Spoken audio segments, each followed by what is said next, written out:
Bonsoir à toutes et à tous et merci de rester fidèles au programme du soir. Si nous votre bienvenue dans Regard Croisé, le 3e numéro de cette semaine. Encore 4 sujets à aborder avec nos invités.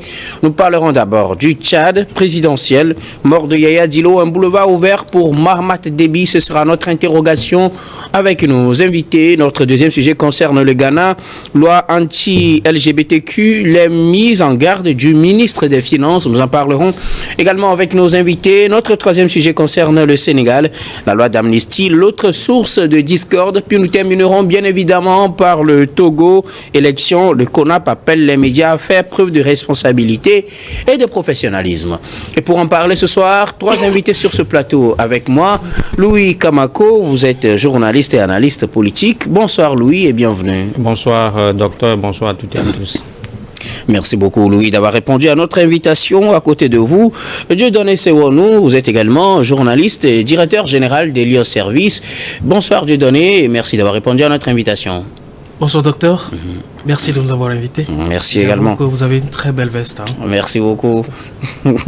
Et notre troisième invité ce soir, Adam Adronou, vous êtes également journaliste, directeur de publication de Vision d'Afrique.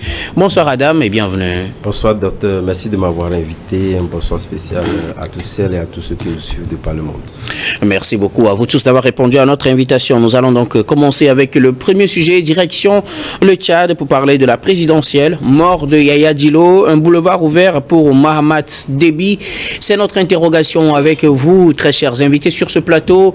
Les dépôts des candidatures pour les élections doivent mettre fin à la transition au Tchad ont commencé ce 6 mars. Alors, les candidats devront se présenter, ou du moins ceux qui voudraient prendre part à ces élections, devront formuler ou déposer leur dossier. Et dans l'opposition, les regards étaient normalement tournés vers Yaya Dillo, le président du PSF, le Parti socialiste sans frontières. L'homme a été tué il y a de cela une semaine dans un assaut lancé contre le siège de son parti, N'Djamena. Le parti était accusé d'avoir aussi attaqué le service de renseignement du Tchad dans une affaire d'assassinat ou de complot d'assassinat contre le président de la Cour suprême. Les échanges de tirs ont abouti finalement à la blessure puis à la mort de Yaya Dillo. Le Premier ministre Cissé Masra a annoncé en ce début de semaine l'ouverture prochaine d'une enquête pour situer les responsabilités. Mais la question qu'on se pose aujourd'hui, finalement, qui va représenter l'opposition radicale dans ces élections face au président de la transition, le général Déby, puisqu'il s'est présenté, ou du moins il a annoncé officiellement sa candidature pour ces élections. On sait que d'autres opposants comme Saleh Kebzabo a été finalement rallié au pouvoir selon certaines observations, puisqu'il a été nommé Premier ministre et actuellement au cadre de l'administration. L'autre opposant farouche, c'est Cissé Masra, l'actuel Premier ministre, qui après avoir signé un accord avec le pouvoir est rentré au pays, et ce qui a donné suite à cette loi d'amnistie. Finalement, dans l'opposition, les figures commencent par ne plus vraiment émerger. Le seul, peut-être, que la plupart voyaient, c'est Yaya Dillo. Le voilà décédé ou tué à la suite donc de cet assaut mené contre le siège de son parti. Est-ce un boulevard ouvert devant Mahamat Idriss Déby pour être officiellement élu président du Tchad? Nous rappelons que nous ne sommes qu'au début du dépôt des candidatures et tout peut encore se jouer. Mais nous nous interrogeons quand même, Louis. Oui, nous nous interrogeons maintenant, demander qui peut encore être radical devant ce pouvoir. Je pense qu'il faut lire dans la boue du cristal pour le savoir, parce que vous l'avez dit tout à l'heure que depuis que Mahamat Déby est au pouvoir, le seul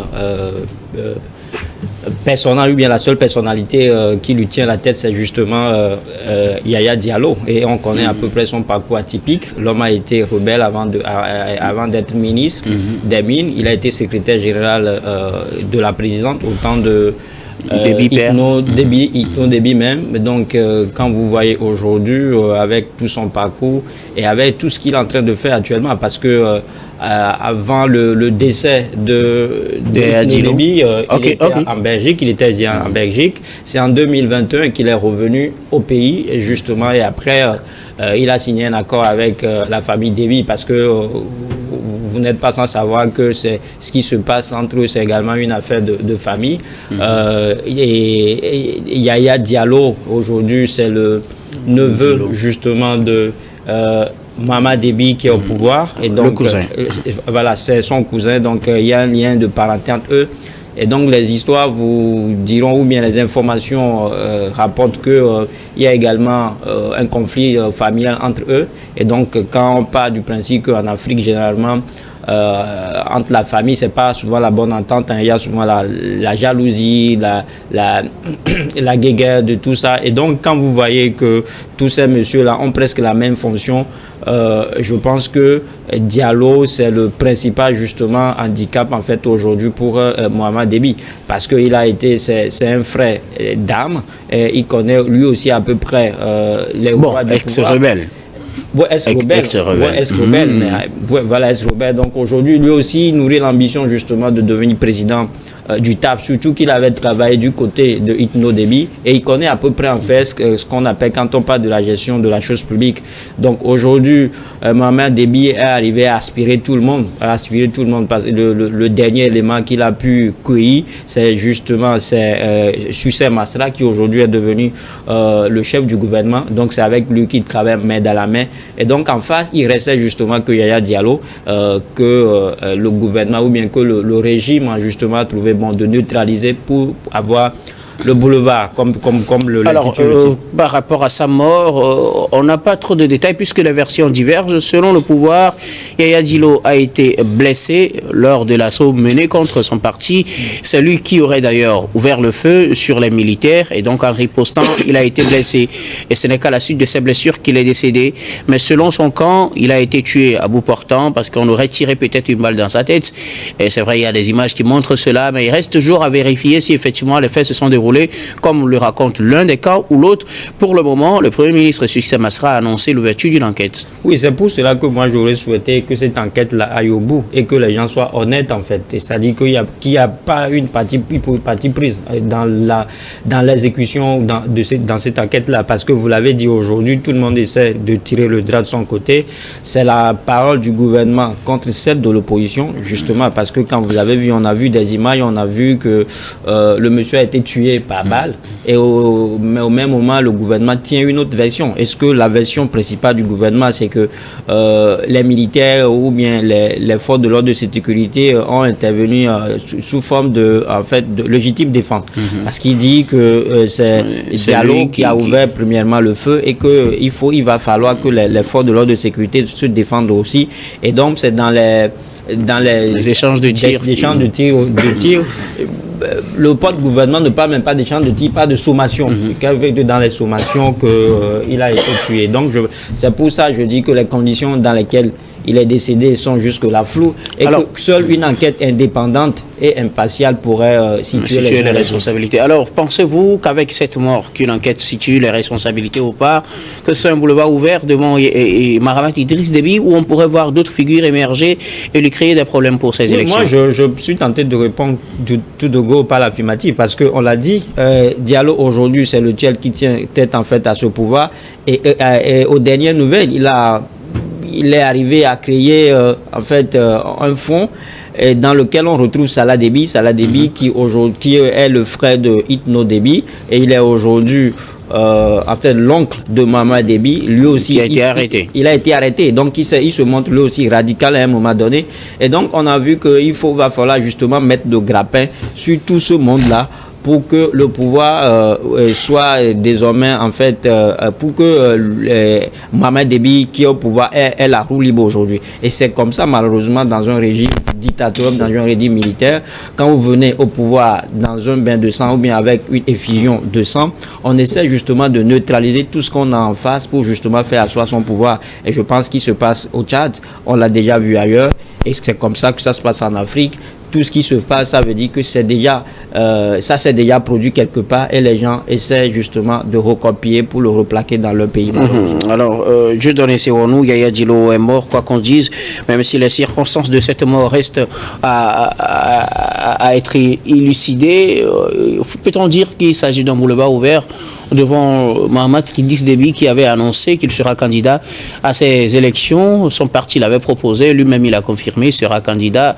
C'est un boulevard ouvert devant lui, où on peut avoir d'autres figures qui vont émerger et qui vont mettre à mal sa candidature. Bon, je suis tenté de répondre par l'affirmative pour l'instant, parce que quoi qu'on dise, Yaya Diallo reste aujourd'hui le seul visage qui dérange le régime militaire en place.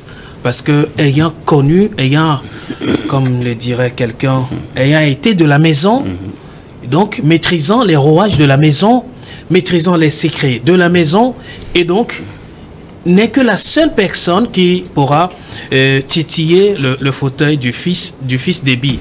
Alors aujourd'hui, qu'il soit tué, assassiné, et que le régime parle de la légitime défense d'ailleurs, il y a des aberrations qui se commettent sur le continent. Que vous alliez pour arrêter un individu avec une arsenal, un individu en réalité qui ne représente pas une menace a priori, et que vous y alliez beaucoup. Ah ben qui sait, puisqu'on accuse son camp d'avoir attaqué les services de renseignement, il se peut que ce soit une menace. C'est des paroles, c'est la parole du ministre de la communication contre celle d'un défunt, je dirais, celle d'un défunt aujourd'hui, qui n'est plus en mesure de se défendre. Je rappelle que l'histoire se répète dans la vie de ce monsieur. Déjà en 2021, sa femme et son enfant avaient été fauchés dans les mêmes conditions, et le discours a été toujours le même, que les forces de l'ordre se défendaient face à un individu qui aurait refusé de se rendre, et donc sa femme est partie au bout de balle, son enfant est parti au bout de la balle, alors que la même situation se répète encore, et que ce soit l'opposant lui-même qui en pâtisse. Allons nous poser des questions. Aujourd'hui, oui, le seul visage qui fait le poids devant le régime Déby, c'est bien Yaya Djilou, qui s'en est allé malheureusement. Maintenant, la question de savoir si la classe de l'opposition tchadienne pourra se réorganiser et aller jusqu'à écraser Idriss Déby dans les urnes prochainement. Mais dans l'opposition, il y en a toujours qui se réclament leader de l'opposition, comme l'actuel Premier ministre Succès Masra, comme Saleh Kebzabo, même s'il collabore finalement avec le pouvoir, il se considère comme toujours des opposants. Et ce n'est pas parce qu'on travaille avec le pouvoir qu'on n'est plus opposant aussi. Bon, de toutes les façons, si vous le dites, mais c'est pas moi qui le dis, c'est comme ça. Très bien, très bien. Bon, on sait ce qu'on appelle opposant en Afrique, on sait ce qu'on appelle collaborateur en Afrique, on sait aussi ce qu'on appelle centriste en Afrique. Tout ça là, on connaît. Maintenant, dire que l'actuel Premier ministre se réveille demain pour aller contre le pouvoir et Déby demain, ce serait peut-être un film dont les acteurs seront trouvés très loin. Mais pour l'instant, le seul visage qui devrait peser devant fils Déby, c'est bien celui-là qu'on vient de nettoyer. Alors je pense, et je ne veux pas faire un procès d'intention, c'est en réalité ce qu'on voulait dessiner à travers ce scénario-là. Et c'est ce qui se passe d'ailleurs sur le continent. Lorsqu'on voit un visage, un poids beaucoup plus important, et qu'on veut s'apesantir, soit seul sur la balance, la seule chose à faire, c'est de l'éliminer, c'est de l'effacer. Même si on ne le tuait pas, c'était une façon de le réduire quand même en silence, et malheureusement il n'a pas su se livrer comme il le disait, mais il faut le nettoyer. Mais moi je dis aujourd'hui, le boulevard est assez grandement ouvert devant le régime Déby pour rempiler. Merci beaucoup à vous. Dieudonné Siwanou. Adam Adjronou, quelle est votre lecture de la situation? Un boulevard ouvert devant Mahamat Idriss Déby pour ces élections de fin de transition. On rappelle que le dépôt des candidatures commence justement aujourd'hui.